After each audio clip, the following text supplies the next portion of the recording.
কিরে, গণেশ, কার্তিক, লক্ষ্মী, সরস্বতী, তোরা সবাই পড়াশোনা বাদ দিয়ে এখন খালি ফিফা দেখতে ব্যস্ত নাকি? একটা কথা কান খুলে শুনে রাখ কিন্তু, হ্যাঁ, এইবার মামা বাড়ি যাওয়ার আগে যদি সব পড়া শেষ না হয় তাহলে কিন্তু খুব খারাপ হয়ে যাবে। আচ্ছা মা, ওসব পরে হবে। আগে বলো তো এবারে ডেট গুলো কবে কবে? অফিস থেকে ছুটি নিতে হবে যে। ও মা, তুই এখনো ডেট জানিস না?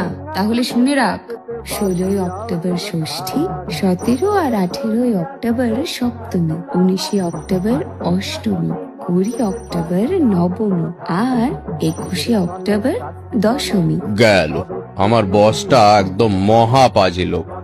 এতদিনের ছুটি চাইলে আবার লেকচার দিতে বসবে। আরে আমি আসছি বলে কথা, ছুটি না দিয়ে যাবে কোথায়? আর যদি বেশি ঝামেলা করে তাহলে তোর অফিসের সামনে একটা প্যান্ডেল